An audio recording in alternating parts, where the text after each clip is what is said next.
Beauden, the vice captaincy, is that something that you sits pretty comfortable with you and you embrace?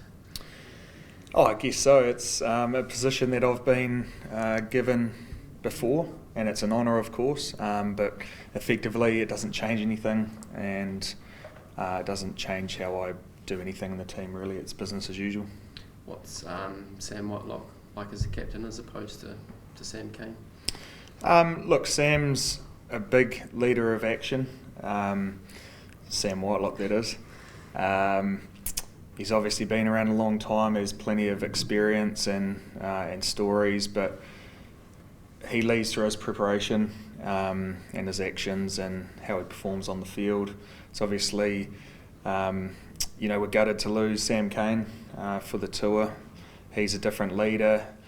Whilst he still leads by example, he's a great communicator, and we're well supported in the leadership group. There's a chance that a couple of guys will get promoted into our team, and we're fully supporting Sam Whitelock, and it's great that me and Artie can be VCs alongside him. What's it been like with, I guess, players coming and going quite frequently over the past couple of weeks? I think the management team have done a fantastic job allowing, in my situation, my family to stay behind and then come over late, and other players with injuries and their own personal things going on. So I think the core has been settled, but there's been a lot of moving parts around it. So yes, the management team's done a great job there. But now that we're on tour in the UK for 3 weeks, it'll be a little bit more settling. There shouldn't be too much more movement.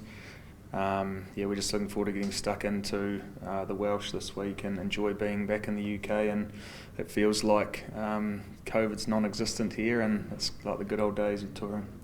What did you, as a team, take out of last week's performance that you can look to improve on and build into this week? Well, firstly, we think that Japan are a side that need to be respected, and there may have been some of the players who were a little bit surprised by how good they actually are, and I'm not saying the majority thought that, but they're a good quality side, so they need to be acknowledged, and it just goes to show every test match is anyone can win on the day, and we've got a lot of room for improvement there, so we highlighted areas in the review where we need to be better, because it's going to be another step up back here at Principality Stadium, a hungry Welsh side. We certainly need to be better.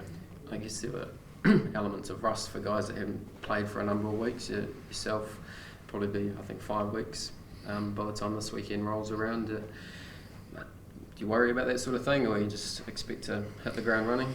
I think it's important to acknowledge it, but also find ways to fast track, those skills, decision making components to test match footy and what it demands. So for those players who haven't played in a while, I'm sure that we'll be training with good intensity and making sure that we're preparing generally, and even going overboard this week because of the challenge ahead.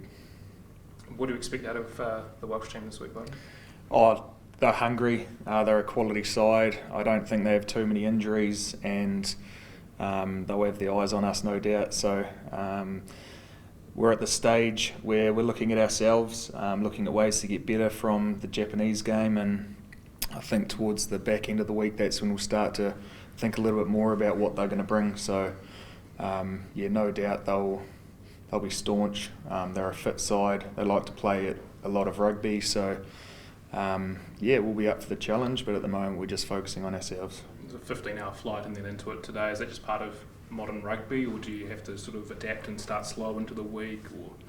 Or there'll be a bit of that. I thought the guys trained really well in the gym this morning, and we'll get out there this afternoon and throw the ball around. So there'll be a bit of adapting. Our trainers are really good at managing our loads and things like that. We'll make sure that we'll be peaking on Saturday afternoon and not today, that's for sure. But the guys are happy to touch down in the UK and Cardiff and get stuck in.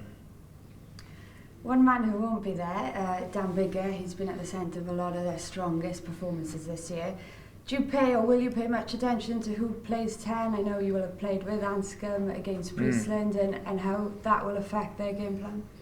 Yeah, of course I'd pay a lot of attention, and Gareth has done very well since he's been over here, and it's great that he's fit and injury free, so I'd expect Gareth to play. He's a very good player. I'm well aware of his strengths, so like I said, I haven't put too much time into thinking about who may start for them, but he's one that stands out for me. How much do you relish going up against fellow Kiwis in an international environment? Yeah, it happens every now and then. I was lucky to play with Gareth in the under-20s years ago when we won in Italy. So yeah, he's a great guy, and he's a confident fella too. So he'll be out there backing himself on Saturday, and I look forward to hopefully playing against him. The last time we saw Wales was out in South Africa. They won out there for the first time. Can that sort of victory have an effect on belief going into this? You know, it's well documented how long it's been since they last beat you guys. Certainly. South Africa are the world champs, and they really pushed them in that series. They got a good victory, and like I said, the Welsh are a very fit side, good across the park, set piece, and they like to play with ball in hand as well. So they'll be backing themselves this week, but we're going to be focusing on what we can do and how we can get better from last week and keep building on this tour. So it's going to be a great test. It always is at Principality. It's always a sellout, and we're always up for the challenge. And just finally, how does Cardiff compare then in terms of atmosphere to other UK destinations, particularly post-COVID? It's always hard to beat. It's right up there with the best. It's been a while since I've played at Twickenham and even Murrayfield, but for me it was a special occasion last year when I was playing my 100th. There's something about it, so special, the singing, the roof and the sheer size of the stadium, so I'm sure there'll be plenty of that this weekend.